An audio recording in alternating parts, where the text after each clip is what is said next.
¿Qué harías si estuvieras perdido en la selva, y tu única conexión con el mundo fuera un teléfono sin señal?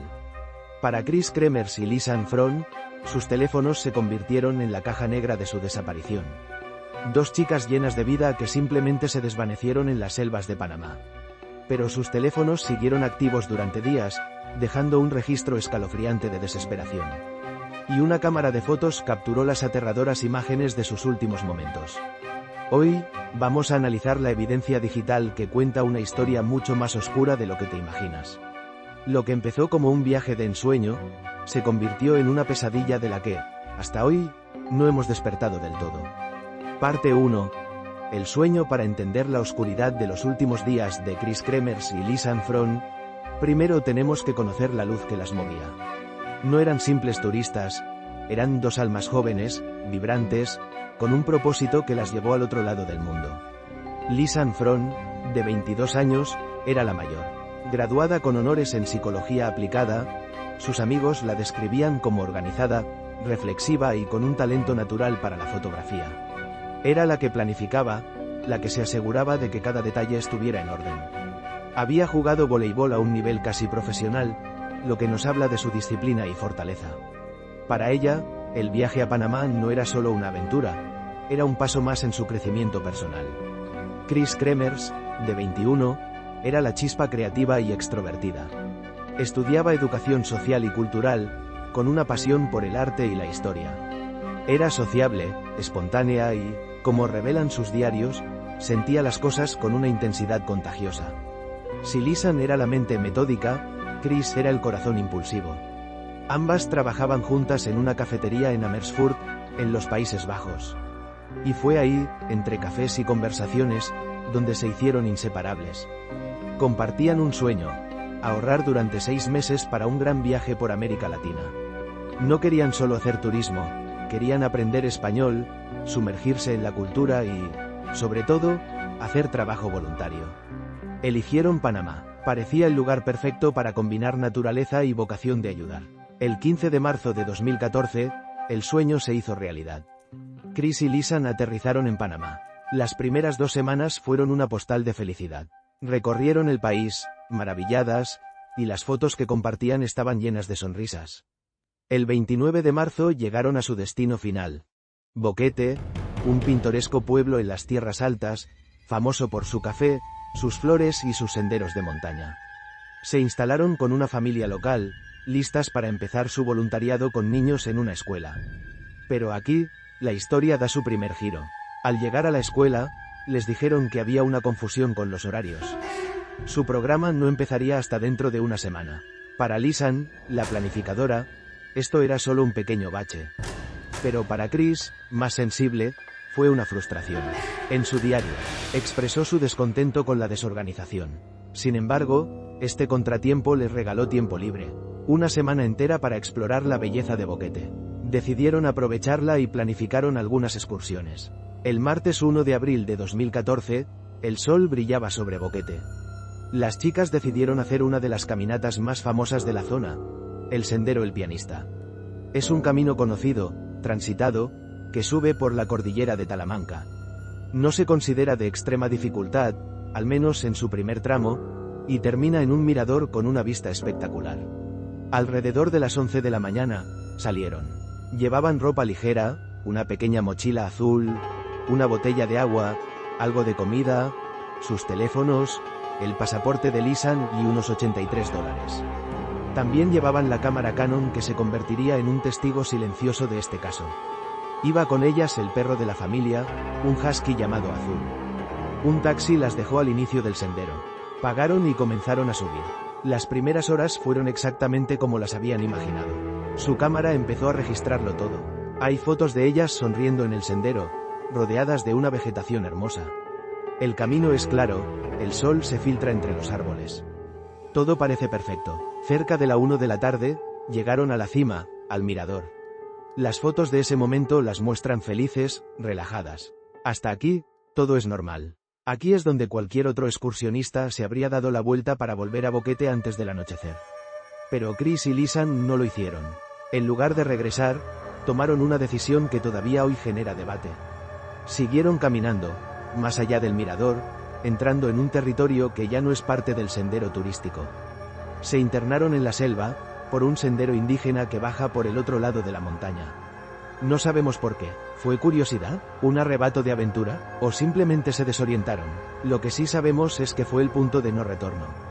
La última fotografía clara y diurna que tenemos de ellas fue tomada a la 1:54 de la madrugada. Muestra a Chris cruzando un pequeño arroyo.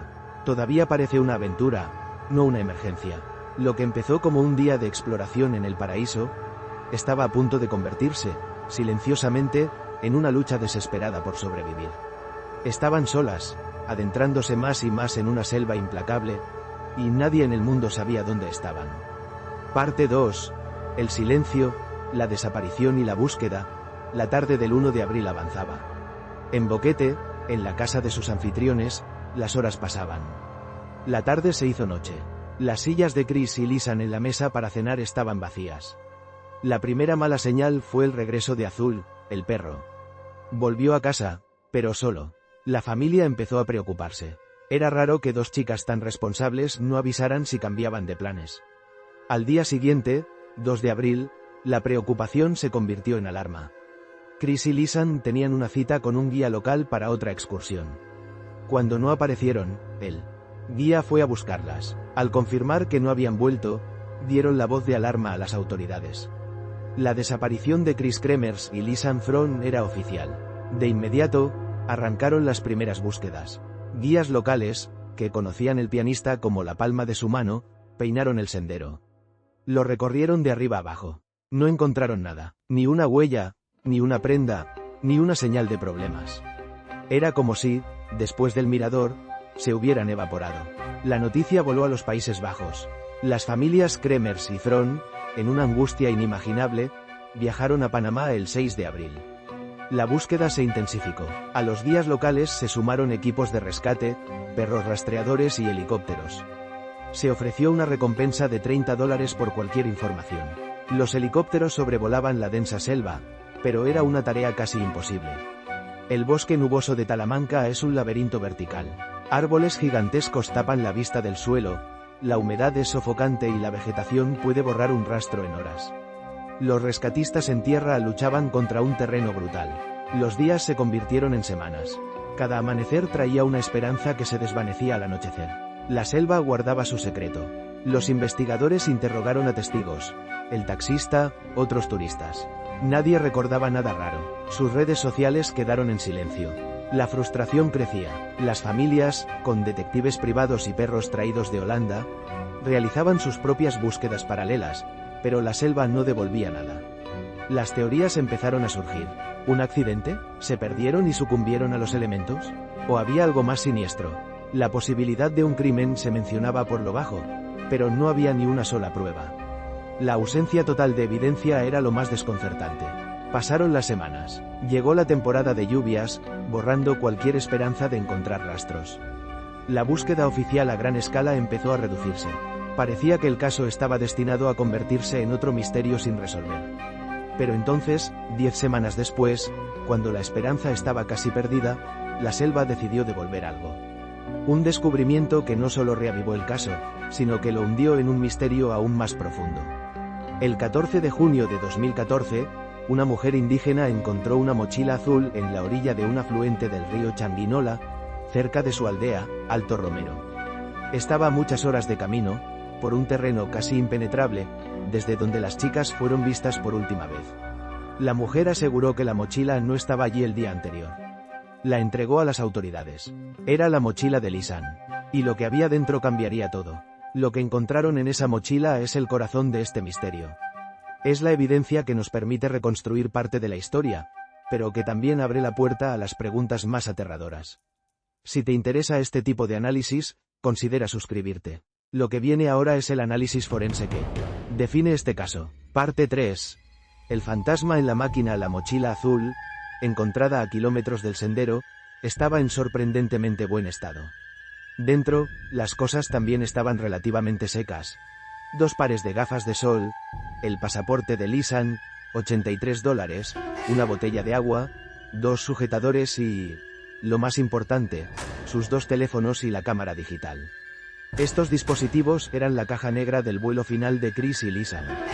El análisis forense pintó un retrato escalofriante de sus últimos días, una cronología de la desesperación. Vamos a desglosar esta línea de tiempo digital. El día de la desaparición, 1 de abril, 1:54 de la madrugada, se toma la última foto diurna conocida. Se han adentrado más allá del mirador. Hasta aquí, todo es aventura. Pero en las siguientes 2 horas y media, algo sale terriblemente mal. 4:39 de la madrugada, primera llamada de emergencia. Desde el iPhone de Chris, marcan el 112. La llamada no se conecta. No hay señal. Imagina ese momento. El pánico. Se dan cuenta de que están en problemas y su primer intento de pedir ayuda fracasa. 4:51 de la madrugada solo 12 minutos después, segundo intento. Esta vez desde el Samsung de Lisanne, marcan el 911. Mismo resultado. Sin señal. Estas 2 llamadas son la prueba de que a las 4:39 de la tarde, la excursión había terminado y la emergencia había comenzado. ¿Qué pasó? ¿Una caída? ¿Se dieron cuenta de que estaban perdidas? No lo sabemos, pero el pánico ya estaba ahí. Los días siguientes, 2 a 5 de abril, los registros de los teléfonos muestran un patrón lógico y desesperado. 2 de abril, múltiples intentos de llamar a emergencias desde ambos teléfonos. Todos fallan. 3 de abril, más intentos. El patrón sugiere que encienden los teléfonos, intentan llamar y los apagan para conservar la batería. Son disciplinadas, incluso en medio del caos. 5 de abril, la batería del Samsung de Lisanne finalmente se agota. El teléfono se apaga para siempre. Ahora solo queda el iPhone de Chris. El teléfono fantasma. 6 a 11 de abril. A partir del 6 de abril, la actividad en el iPhone de Chris se vuelve extraña. Aquí es donde nace la leyenda del teléfono fantasma. 6 de abril. No hay más llamadas de emergencia. En cambio, el teléfono se enciende varias veces, pero alguien introduce el código PIN incorrecto. Múltiples intentos fallidos. ¿Qué significa esto? Una teoría es que Chris, debilitada, ya no recordaba su PIN o no tenía fuerzas. O quizás Lisanne, también en estado crítico, intentaba usar el teléfono de su amiga sin saber el código. La imagen es desoladora. La única herramienta que podría salvarlas se vuelve inaccesible. 7 al 10 de abril. Este patrón continúa. Se registraron 77 intentos de activación sin éxito. Es como un faro débil parpadeando en la selva, un fantasma en la máquina que intenta, una y otra vez, volver a la vida. 11 de abril. El teléfono de Chris se enciende por última vez a las 10:51 de la mañana. Permanece activo poco más de 1 hora. A las 11:56 de la mañana, la batería se agota. El silencio digital electrónico se cortó, pero quedaba un testigo, la cámara. Y sus últimas imágenes son, si cabe, más perturbadoras. El testimonio de la cámara. Las fotos nocturnas en la madrugada del 8 de abril, 7 días después de la primera llamada de emergencia, la cámara vuelve a la vida. Entre la 1 de la madrugada y las 4 de la madrugada, alguien tomó 90 fotos con flash en la oscuridad total. Una foto cada 2 minutos. La mayoría son completamente negras o muestran primeros planos borrosos de rocas y vegetación. Son caóticas. Los expertos creen que podrían tener varios propósitos: usar el flash para iluminar, para hacer señales a un rescate que creían oír, o para ahuyentar a algún animal. Pero entre las 90 fotos, hay algunas enigmáticas. Una muestra una rama con bolsas de plástico sobre una roca, una especie de marcador. Otra parece ser la parte de atrás de la cabeza de Chris. Algunos análisis sugieren que podría haber sangre en su sien, pero la calidad de la imagen es demasiado pobre para confirmarlo. Y hay un último detalle. La foto número 509 fue borrada de la tarjeta de memoria. Los expertos forenses no pudieron recuperarla. No se sabe qué contenía ni por qué fue eliminada. ¿Un accidente? ¿O contenía algo que alguien no quería que se viera? La evidencia digital termina aquí. El hallazgo de la mochila desencadenó nuevas búsquedas. Y lo que encontraron solo añadió más horror.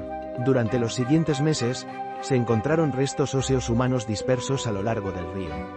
Las pruebas de ADN confirmaron que pertenecían a Chris Kremers y Lisanne Fron.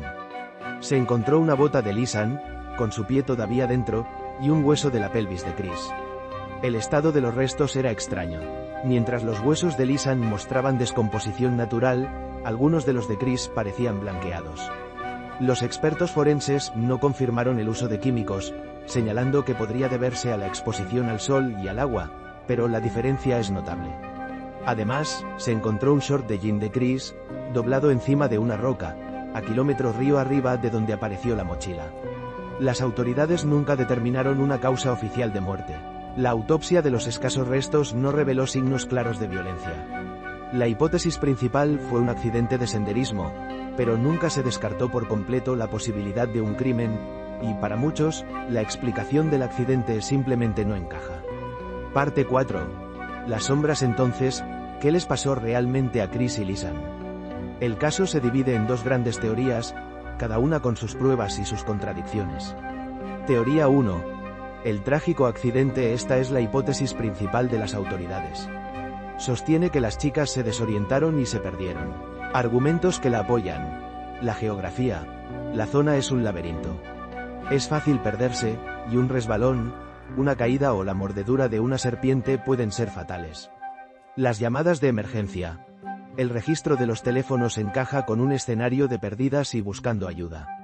Ausencia de violencia clara. Los análisis de los huesos no mostraron marcas de cuchillo o heridas de bala.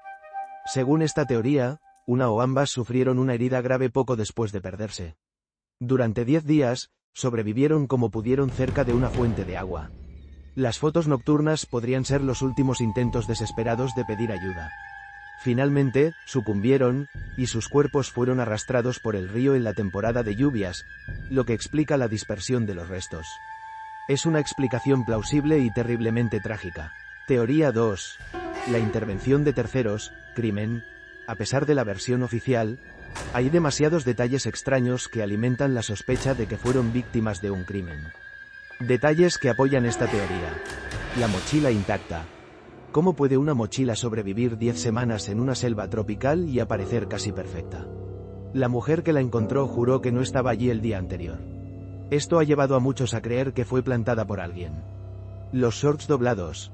El hallazgo de los shorts de Chris, doblados sobre una roca, es muy difícil de explicar en un accidente. Alguien luchando por su vida no se detiene a doblar su ropa. La actividad del teléfono. ¿Quién intentó desbloquear el iPhone 77 veces? Si las chicas estaban incapacitadas, ¿cómo lo hicieron? La teoría del crimen sugiere que un tercero tenía el teléfono. El estado de los huesos. La diferencia en la condición de los restos de Chris y Lisanne es sospechosa, y aunque no hay pruebas de químicos, ha alimentado la especulación. La foto 509 borrada. ¿Por qué borrar una sola foto? Si fue un accidente, no tiene sentido. Si fue un crimen, la razón podría ser obvia. La foto podría haber mostrado a su atacante o atacantes. En este escenario, las chicas fueron interceptadas. Las llamadas de emergencia fueron intentos de pedir ayuda mientras eran retenidas. Finalmente, fueron asesinadas, y el culpable intentó torpemente que pareciera un accidente, dispersando sus pertenencias y restos. Conclusión. Un misterio abierto al final. Nos quedamos con dos narrativas opuestas. La teoría del accidente explica la evidencia forense principal, pero choca con las extrañas circunstancias. La teoría del crimen explica esas circunstancias, pero le falta la prueba forense de un ataque. El caso de Chris Kremers y Lisanne Fron es un rompecabezas al que le faltan piezas cruciales. El teléfono fantasma, con sus llamadas fallidas, puede ser el eco de una lucha por sobrevivir o la torpe manipulación de un asesino. Las fotos nocturnas pueden ser un SOS desesperado o algo mucho más siniestro. Lo que es irrefutable es la tragedia. Dos mujeres jóvenes, llenas de vida, buscaron un sueño en el paraíso y encontraron un infierno. Su historia es un recordatorio de cómo la naturaleza, y quizás la oscuridad humana, pueden crear misterios que nos atormentan con preguntas que quizás nunca tendrán respuesta. Más de una década después, el caso sigue oficialmente cerrado, pero para el mundo, y sobre todo para sus familias, sigue dolorosamente abierto. La selva de Panamá se quedó con su secreto, pero los fantasmas digitales que Chris y Lisanne dejaron atrás nos siguen contando su historia. Una historia incompleta que nos habla de valentía, desesperación y un final que todavía se esconde en las sombras. Ahora te toca a ti. Después de ver toda la evidencia, ¿qué crees que pasó en la selva? ¿Un trágico accidente o hay algo más detrás de la desaparición de Chris y Lisanne? Deja tu teoría en los comentarios. El debate nos ayuda a pensar y a mantener viva la memoria de estas dos jóvenes, cuya historia merece ser contada. Gracias por acompañarme.